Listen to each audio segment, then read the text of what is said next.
Bonsoir à tous, merci de nous retrouver sur Al24 News. Nous sommes en direct pour une nouvelle édition spéciale et un nouveau thème d'actualité. L'actualité, vous le savez, est marquée par cette nouvelle du décès de Mikhaïl Gorbatchev, dernier dirigeant de l'ex-URSS, figure et témoin incontournable de l'histoire du XXe siècle. Mikhaïl Gorbatchev, décédé à Moscou à l'âge de 91 ans, d'une longue maladie grave, selon l'hôpital où il était, l'hôpital clinique centrale de Moscou, où il était soigné. On peut dire que Gorbatchev aura tout vécu, de l'effondrement de l'Union soviétique jusqu'à ce dernier conflit avec l'Ukraine. On retiendra aujourd'hui la pluie d'hommages appuyés en Occident après sa mort. Qu'en est-il en Russie? Eh bien, on en saura plus avec notre invitée depuis Moscou, Karine Béché-Golovko. Bonsoir. Bonsoir. Juriste, professeur invité à l'université de Moscou. Merci d'avoir accepté notre invitation. On parlera également de l'héritage politique de Gorbatchev. Quels événements auront marqué son époque? Va nous rejoindre dans quelques instants. Également, Gamal Abina, journaliste et militant associatif, il interviendra avec nous depuis Paris. On sait que suite au décès de Mikhaïl Gorbatchev, le président russe Vladimir Poutine a adressé ses condoléances. Il évoque la mémoire d'un homme qui a eu une grande influence sur l'histoire du monde, mais a guidé la Russie à travers une période de changement complexe et dramatique et de grands défis. Karine Béché-Golovko, j'aimerais avoir votre avis, votre lecture sur ce message de Vladimir Poutine. Que dévoile-t-il selon vous? Il dévoile principalement une hésitation parce qu'il est d'une neutralité absolument remarquable. C'est un chef d'État qui adresse ses condoléances à la famille d'un de ses prédécesseurs, chef d'État, qui est décédé. Donc nous voyons ici effectivement les traces du protocole. Nous remarquons aussi le choix des mots qui est quand même on ne peut plus prudent puisque effectivement la présidence de Gorbatchev, en tout cas la gouvernance de Gorbatchev et ensuite sa très courte présidence ont marqué un tournant dans l'histoire mondiale, mais pour la Russie, c'est un tournant qui est apprécié de manière très très divergente selon, on va dire, les affinités idéologiques de chacun.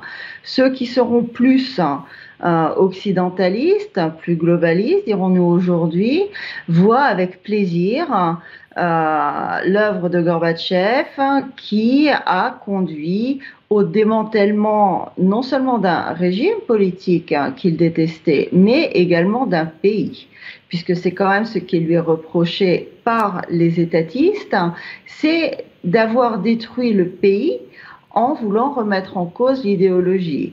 Et c'est le problème, en fait, pour la Russie, dans son appréciation du rôle de Gorbatchev, c'est que les réformes économiques qui ont été mises en œuvre sous lui ont conduit à un appauvrissement absolument phénoménal et de l'État et de la société. Les réformes libérales ont été accompagnées de mesures complètement absurdes, comme par exemple la loi Sèche et l'interdiction totale de l'alcool, qui a conduit à une catastrophe économique et sociale dans les régions viticoles de la Russie. Il y a eu ainsi beaucoup de mesures très pompeuses, très à l'occidental, mais qui ont produit des effets quand même qui sont extrêmement contestables. C'est la première fois que la Russie, à la fin du règne de Gorbatchev, s'est retrouvée à une taille aussi petite, puisqu'il y avait eu l'Empire russe qui, lui, s'est quand même assis pendant près d'un millénaire. Il y a eu ensuite la révolution bolchevique, mais l'URSS a récupéré la plus grande partie des territoires derrière, qui étaient historiquement faisaient partie de la Russie. Et c'est la première fois aujourd'hui que, effectivement, suite à la politique menée par Gorbatchev, qui a quand même particulièrement affaibli le pouvoir et politique et économique, qui a conduit à un mécontentement social très important, le pays se retrouve dans une configuration géographique et donc une configuration géopolitique qui est beaucoup plus difficile. Alors on reviendra justement, bien entendu, sur le contexte dans lequel intervient donc le décès de Mikhaïl Gorbatchev. Vous avez parlé, Karine Béché-Golovko, des divisions que suscite la personnalité de cet ancien président de l'ex-URSS. Parallèlement à l'accueil qu'a suscité cette nouvelle du décès de Mikhaïl Gorbatchev, on constate qu'en Occident, il y a eu donc des hommages plus marqués en Europe et en Occident. Et c'est une figure adulée en Occident et on le comprend bien, Karine Béché-Golovko. Tout à fait, c'est une figure adulée en Occident et on peut même se demander dans quelle mesure ce n'est pas leur produit. Donc, il est évident qu'ils ont béni sa présidence et ils regrettent sa disparition. Juste pour quelques chiffres, il faut rappeler quand même qu'en 6 années de présidence, elle était quand même assez courte, en tout cas 6 années de pouvoir, Gorbatchev a rencontré 11 fois les présidents américains. Ça fait plus d'une fois par an en moyenne. C'est absolument énorme, surtout pour arriver au résultat que l'on connaît.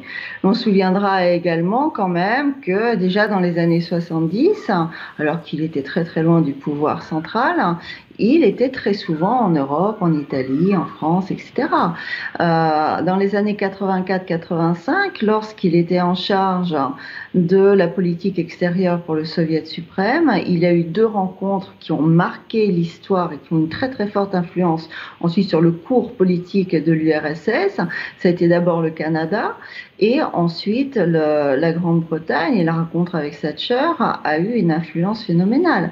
Donc, c'est quand même un personnage qui effectivement est adulé en Occident, oui, mais je ne suis pas sûre que ce soit forcément un très très bon signe, en tout cas pour l'intérêt de la Russie. Alors Mikhaïl Gorbatchev qui incarne la fin de cette guerre froide. Justement, j'aimerais revenir avec vous toujours, Karine Béché-Golovko, sur le parcours de Mikhaïl Gorbatchev et sur cet épisode de la dislocation de l'URSS. On peut considérer que Gorbatchev a laissé faire à l'époque, mais comment peut-on avoir une carrière comme celle de Gorbatchev au sein de l'URSS, au sein de l'Union soviétique, et par la suite participer ou précipiter donc à la chute de l'Union soviétique à l'époque, Karine Béché-Golovko?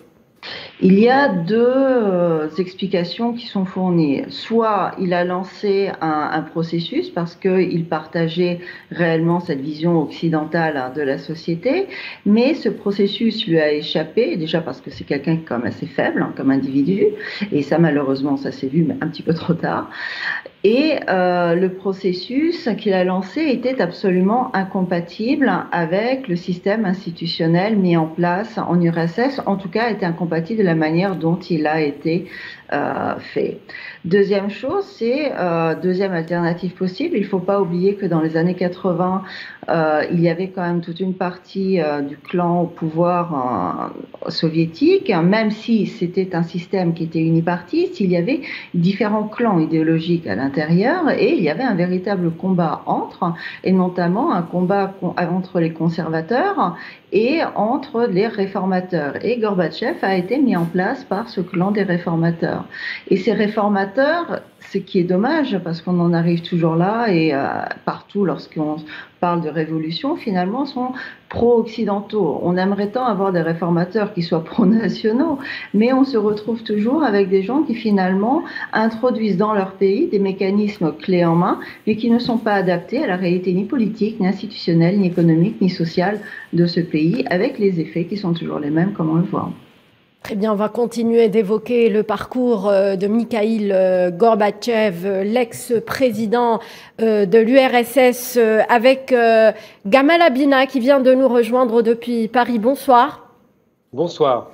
Monsieur Abina, donc on a donc parlé des divisions que suscite la personnalité de Mikhaïl Gorbatchev au sein de la Russie actuellement. Et en parallèle, en Occident, il y a eu, après la nouvelle de son décès, des hommages plus marqués. Comment vous l'expliquez? Simplement parce que l'Occident se satisfaisait pleinement de l'arrivée de Gorbatchev en 85, qui a conduit en 86 une perestroïka consécutive à la catastrophe de Tchernobyl. Faut pas oublier que l'URSS était quasiment dans une situation de cessation de paiement. Économiquement, c'était très difficile. Et donc, du côté occidental, finalement, son arrivée était du pain béni.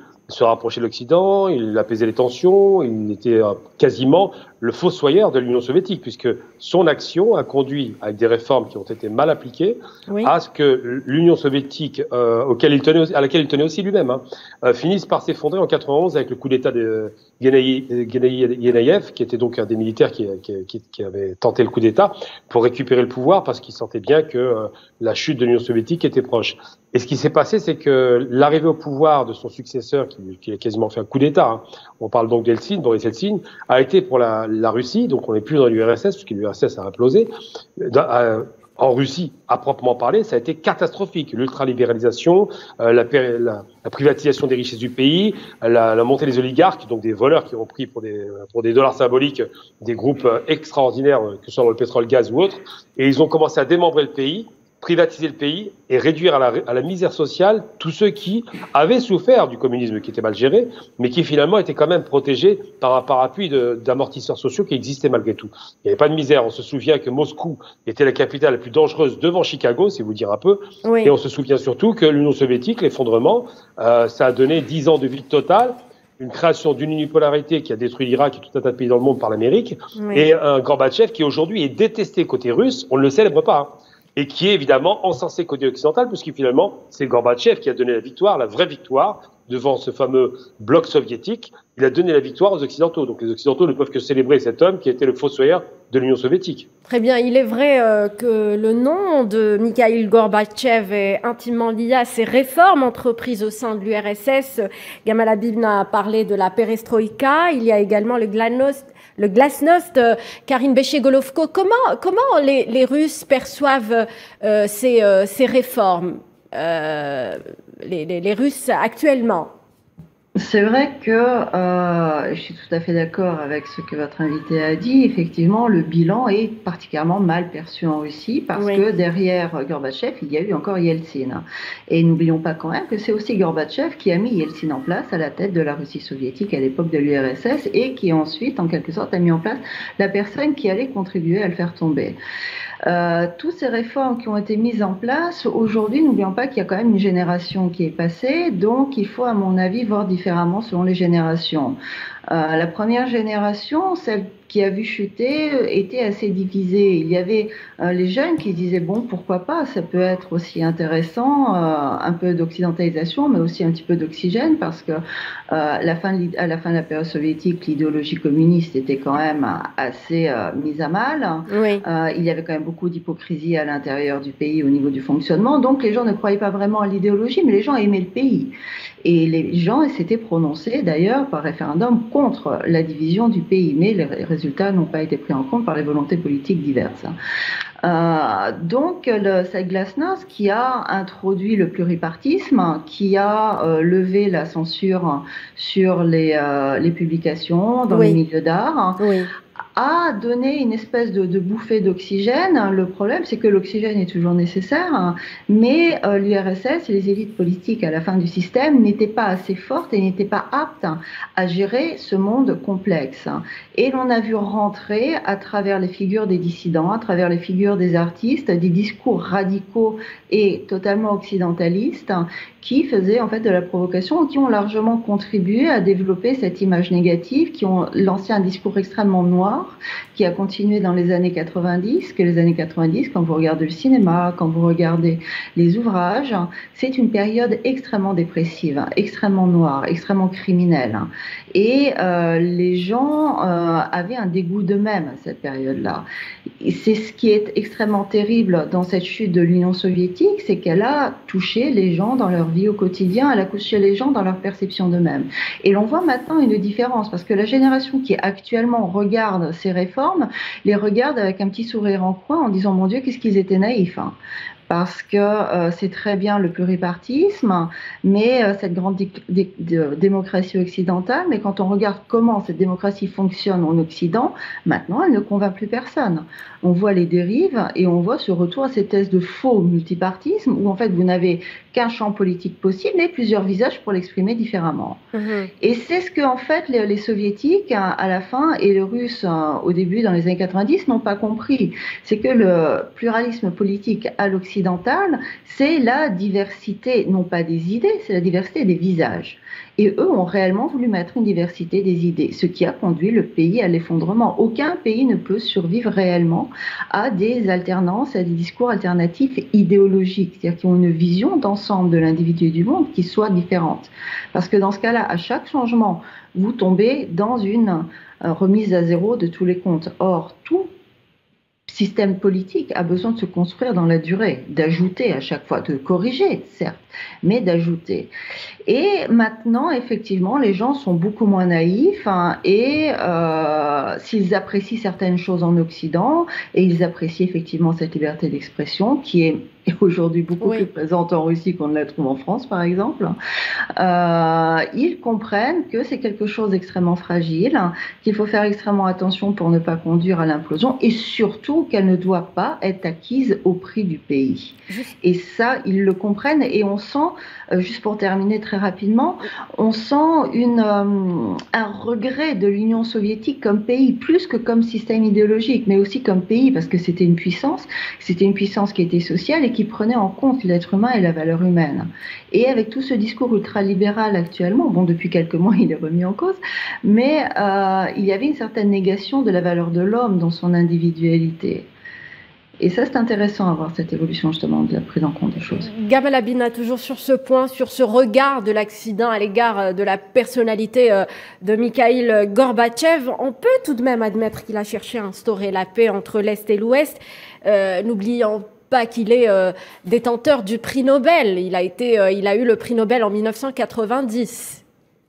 Je n'ai pas envie de plaisanter sur le prix Nobel, mais enfin bon, quand on sait que Obama a obtenu un prix Nobel par anticipation et le nombre de guerres qu'il a conduit à la suite de cela, je ne prends pas ça très au sérieux. Les prix Nobel, c'est plutôt de la symbolique et je mets dans la symbolique ce que ça représente. On a eu aussi Arafat qui a obtenu le prix Nobel avec un criminel, parce qu'on a oublié que c'était un faucon de Rabin. Donc le prix Nobel, je prends pas ça. Mais qu'avez-vous à dire sur cette gorbimania qui a été très à la mode à un moment donné en Occident? Alors la gorbimania, c'était une façon de dire merci, monsieur Gorbatchev, on n'a plus les risques nucléaires, on n'a plus les risques de frappe atomique, on n'a plus les risques de guerre en Europe. Vous êtes un réformateur, donc un homme formidable. Ça, c'est parce qu'encore une fois, c'est la vision occidentaliste, c'est pas une vision sérieuse. C'est-à-dire qu'ils aiment un homme parce que cet homme a détruit l'Union soviétique. C'est pas un argument. C'est bien de faire la paix, mais de l'autre côté, les conséquences sociales et les conséquences psychologiques pour l'Empire russe, l'ex-Empire russe, donc la Russie, la grande Russie, ont été calamiteuses et le peuple russe l'a très mal vécu, ça. Alors c'est vrai qu'en Occident, on aime celui qui a finalement, quelque part, il est perçu comme une sorte de traître en Union soviétique parce que ils se sont dit, ce gars-là, il prétendait vouloir maintenir le soviétisme et finalement, il en a été fossoyeur. Pas partout les Russes, Gamal Abina. Non, pas partout. Je parle vraiment la base populaire. Je parle pas des élites ou des gens qui en ont profité. Je parle vraiment des gens parce qu'il y a évidemment les opposants politiques, ceux qui ont subi le communisme violent, évidemment, qui se sont satisfaits de ça. Mais par la suite, beaucoup de ces gens-là sont revenus parce que l'alternative, c'est quoi? C'était le rêve communiste, collectiviste, qui partageait les richesses, alors qui était un échec. Contre l'ultralibéralisme qui est encore plus violent finalement, parce que l'ultralibéralisme il fait quoi? Il met des gens à la rue, il réduit des gens à la misère sociale, il retire les retraites de tous les fonctionnaires par exemple, c'est ce qui s'est passé. Et surtout, il a privatisé les richesses du pays. C'est quand même extrêmement grave d'avoir donné le pouvoir des oligarques de récupérer Gazprom comme si une richesse nationale pouvait appartenir à un oligarque, à un homme privé. C'était pas normal. Donc tout ça c'est quoi? C'est les réformes de Gorbatchev qui n'étaient pas au départ. La volonté n'est pas la destruction de l'Union soviétique, on le sait. Il a voulu ralentir ou améliorer le système soviétique, comme l'aurait fait à l'époque, en son temps, Khrouchtchev. Khrouchtchev aussi avait cette volonté-là. Oui. Mais il se trouve qu'aujourd'hui, la perception qu'on a de Gorbatchev, c'est du côté occidental, l'homme qui a mis fin à l'Union soviétique. C'est vrai que c'est pas dit comme ça, mais dans les faits, quand on voit la façon dont il a laissé Erich Honecker détruire le mur de Berlin. Finalement, il a laissé les Allemands de l'Est partir à l'Ouest. Il a laissé le démembrement au fur et à mesure de se faire. Évidemment, du côté allemand de l'Est qui était occupé, c'était une idée formidable. Évidemment que les pays d'Europe centrale étaient contents de ne plus être sous le joug soviétique et sous le pacte de Varsovie. Évidemment que le soviétisme, ça a été aussi des répressions de 58, quand ils ont fait plusieurs coups comme ça à Prague et autres. Mais de l'autre côté, au niveau de la population russe de base, donc l'essentiel, 200 millions d'individus, ils ont vu une catastrophe non seulement économique pour eux, mais une catastrophe d'ordre de la fierté, d'ordre de l'idée de se dire, nous qui avons envoyé le premier homme dans l'espace, on se retrouve pratiquement au rang de mendiants. On perd la guerre en Afghanistan, ce qui est déjà une première catastrophe. Alors pour les autres, évidemment, c'est formidable. Gorbatchev a arrêté la guerre. Mais en même temps, ils perdent tout le prestige, toute l'idée qu'ils avaient véhiculée, tout ce rêve d'un égalitarisme social qui était possible pour la planète. Évidemment, c'est une utopie, mais les gens ont pu y croire. Alors revenons sur le contexte dans lequel le décès de Mikhaïl Gorbatchev intervient. Il y a eu, alors qu'il était encore en vie, cette exacerbation des tensions entre la Russie et l'Occident. Quelle était, Karine Béché-Golovko, sa position sur la politique de Poutine à l'égard de l'Occident, la politique extérieure de la Russie? Il avait ce discours un peu bonhomisant, on va dire, qui est globalement pro-occidental et qui parle de paix parce qu'il ne peut pas parler de reddition. Et il sait très bien qu'il ne peut pas se permettre une opposition frontale, parce que sinon, quand même, ce qui lui resterait encore d'image en Russie s'écroulerait, surtout en ce moment. Mais il avait toujours ce discours, comme on dit, comme on aime dire, du clan de la paix. Et ce mot de paix est un mot qui est extrêmement traître, finalement, parce que la paix veut tout dire et ne veut rien dire. La paix, ça veut dire aussi de mettre en place les conditions pour éviter un conflit. On retiendra d'ailleurs l'intervention de Peskov, le porte-parole du Kremlin, qui a parlé d'un Mikhaïl Gorbatchev qui avait une vision romantique de la relation entre la Russie et l'Occident. Oui, romantique, mais c'est quand même extrêmement problématique quand il s'agit d'un chef d'État, parce qu'un chef d'État doit être pragmatique, qu'on ne lui demande pas d'être romantique, sinon avec son épouse. Donc, le romantisme de Gorbatchev a conduit à l'effondrement de l'URSS, puisqu'il a fait il a pris des mesures sans avoir de contrepartie et sans avoir de garantie en face. Donc, il a non seulement donné des signes de faiblesse, mais en plus, il a déjà brisé un équilibre. Et ce sont ces conseils un peu qu'il redonnait lorsqu'il conseillait, lorsqu'il commentait la politique internationale de la Russie aujourd'hui. Donc, il est vrai que son poids politique à l'intérieur du pays était absolument nul. L'expérience était déjà contre lui, donc les gens n'écoutaient pas forcément. Oui. Mais il était aussi cette espèce de voix latente de l'Occident qui distillait un petit peu à l'intérieur, cette espèce de fausse bonne conscience qui dit toujours « j'aime tout le monde », mais il me semble qu'il faut être adulte aussi à certains moments. Le conflit est malheureusement inévitable entre les êtres humains.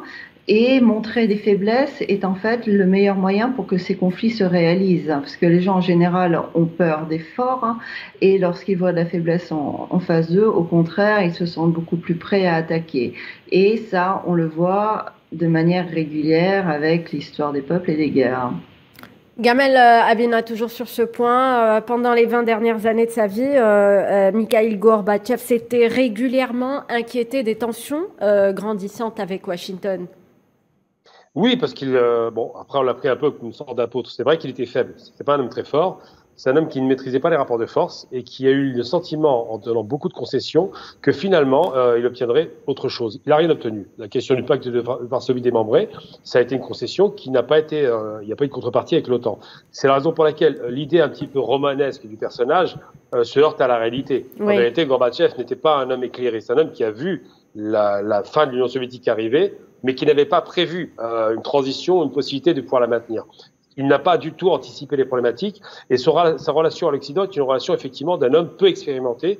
La seule chose qui lui était favorable en réalité de la part des Occidentaux, c'est de dire tiens, On a passé Brejnev, on a passé Andropov, tous ces vieux classiques. Il était jeune quand il arrive au pouvoir en 85, donc on pourra discuter. Et lui a été un peu flatté de cela, et en même temps, il voulait montrer qu'il était un homme de dialogue. Alors c'est vrai qu'il a dialogué, mais il a dialogué dans un rapport de force défavorable. Oui. Et quand vous avez en face de vous des gens déterminés, surtout comme les États-Unis, qui rêvaient que de voir l'Union soviétique s'effondrer dès la fin de la Seconde Guerre mondiale, dès le 8 mai, il voulait absolument finir avec l'Union soviétique. Eh bien, quand vous avez ça en face de vous, des gens qui sont assez retors, faut pas le perdre de vue, les États-Unis, c'est pas des hommes de parole. Eh bien, un homme comme Gorbatchev n'était pas le bienvenu. Il n'était pas en mesure de faire face, et c'est pourquoi d'ailleurs aujourd'hui, il s'alarme des tensions, parce qu'il voit bien que Poutine est déterminé, que c'est un homme qui est beaucoup plus fin politiquement, qui est beaucoup plus capable de faire face, et qui le fait avec brio. On voit très bien son relation avec le rapport avec le gaz, les coups de pression, oui. La façon de se déployer graduellement. Poutine a montré qu'il était un homme d'État, ce que Gorbatchev n'a jamais vraiment été. Il a régné 6 ans sur l'Union soviétique, il a perdu, et personne ne pensait un seul instant à regretter cet homme. Il n'y a qu'en Occident qu'on le regrette. Alors, on peut dire qu'on est loin de l'ère Gorbatchev. Karine Bécher-Golovko regarde du contexte actuel. Il vaudrait mieux effectivement que l'on s'en préserve le plus loin possible aujourd'hui, en tout cas et pour la Russie et pour l'équilibre sécuritaire sur le continent européen, parce que tant que la Russie montre force, les États-Unis hésitent, ils continuent à faire la guerre à la Russie par l'intermédiaire de l'Ukraine, mais il suffirait que la Russie montre le moindre petit signe de faiblesse pour ce qu'il se lance et qu'il tente de réussir enfin ce que beaucoup d'autres ont tenté avec eux et n'ont jamais réussi. La seule manière de vaincre la Russie, et c'est que l'exemple de Gorbatchev a donné, c'est de la vaincre politiquement. La Russie n'arrive pas à être vaincue militairement. Nous l'avons vu avec Napoléon, nous l'avons vu avec Hitler, parce que dans cet affrontement direct, le peuple fait corps et elle dégage une énergie absolument phénoménale. Il y a un patriotisme réel qui n'a absolument rien d'artificiel et qui permet au pays de battre sur la terre n'importe quel ennemi. En revanche, il suffit d'avoir des élites politiques suffisamment faibles pour pouvoir trahir le pays, le démoraliser, et dans ce cas-là, la Russie a beaucoup de mal à réagir et à se relever. Et ça, c'est cette leçon qui a été tirée de l'histoire. Aujourd'hui, heureusement, dans cette situation, la Russie a été extrêmement patiente, avec 2004, la première révolution de couleur en Ukraine, ensuite 2014, le Maïdan, les accords de Minsk qui n'ont pas été, on va quand même dire, respectés, alors qu'ils prévoyaient quand même que le Donbass restait à l'intérieur de l'Ukraine. Donc le problème aurait pu être réglé. On rappellera aussi que cette russophobie montante était avant le retour de la Crimée, le rattachement de la Crimée en Russie, puisqu'on l'a déjà vu au JO de Sotchi. Donc il y avait quand même une volonté à ce moment-là de relancer un combat militaro-politique contre la Russie. La Russie a été extrêmement patiente, mais quand son territoire a commencé à être touché par l'armée ukrainienne au début de l'année, et quand l'Ukraine a parlé d'armes nucléaires, dans ce cas-là, effectivement, la patience a pris fin. Alors pour conclure, Gamal Abina, si Mikhaïl Gorbatchev a mis fin à un monde bipolaire, cette fois-ci la Russie tente à travers ce qui se passe actuellement en Ukraine, instaurer un monde multipolaire? Alors, je dirais pas multipolaire parce que c'est un terme qui est très à la mode et je ne crois pas du tout. Je pense que le miracle qui a été provoqué... J'espère qu'on aura l'occasion d'en discuter dans d'autres émissions. Allez-y. Avec plaisir. Donc, moi, je dis un monde bipolaire. On revient sur cette structure du monde bipolaire. Oui. Et pour une fois, cette bipolarité profite à l'Est et pas à l'Ouest. Parce que les Russes et les Chinois, pour la première fois de leur histoire, depuis très longtemps, sont d'accord. Et ça donne quoi? Ça donne que, j'ai envie de dire que le monde unipolaire, le monde donc de la barbarie américaine, c'est comme ça qu'il faut l'appeler, qui a attaqué n'importe quel État quand ça lui chantait. Ce monde bipolaire a pris enfin son terme depuis que les Russes sont sortis en Ukraine. Je ne me satisfais pas de cette guerre, évidemment, mais les Russes ont dit on arrête là, c'est bon. On va arrêter de faire cette espèce de dictature de la pensée, cette poussée de l'OTAN, cette montée des missiles contre nous, parce que c'est ce qui se passait, les missiles qui ont quitté l'instal en 2007, c'était contre les Russes. Ils ont dit on va arrêter ça et on va rétablir, et moi, un être humain qui marche normalement, il marche sur deux jambes. Eh bien, le monde doit marcher sur deux axes. Il doit y avoir un côté Est et Ouest équilibré. Et ce rééquilibrage des forces qui va rééquilibrer la terreur, va peut-être, je l'espère, calmer les ardeurs des Américains qui étaient quand même extrêmement offensifs. Combien de pays ont été rasés de la carte depuis 91? Il faut jamais oublier ce que les États-Unis ont fait en Asie, particulièrement au Moyen-Orient et en Afrique. Donc ces raisons-là, font que les Russes, de retour, même s'ils le font de façon bruyante aujourd'hui, le font parce qu'ils ont compris qu'on était en train de les chercher sur leur territoire, qu'on était en train d'essayer de les humilier et de ne pas les prendre au sérieux. Et puis, pour conclure mon propos, je dirais simplement, la signature d'un occidental, en règle générale, c'est-à-dire pourquoi ils font des papiers, ne vaut pas grand-chose. Les accords signés avec l'Iran n'ont pas été respectés. Les accords de Minsk qui avaient été signés et qui n'auraient pas dû conduire à la guerre, n'ont pas été respectés. À chaque fois que vous avez une signature avec un Américain, il y a toujours un coup fourbe derrière. Donc, il faut toujours se prémunir et être fort face à ces hommes qui sont forts et déterminés. Karine Béché-Golovko, en guise de mot de fin. Espérons que nos pays, justement, vont tirer la leçon de l'échec de Gorbatchev et pouvoir conduire un rééquilibre des relations internationales qui soit beaucoup plus équitable et qui permettent à chaque pays, justement, de pouvoir redéfendre son intérêt national. Merci Karine Béché-Golovko pour cette intervention. Merci également à Gamal Abina, journaliste et militant qui était avec nous depuis Paris. Merci à vous de nous avoir suivis. Restez sur Al 24 News. Très bonne soirée.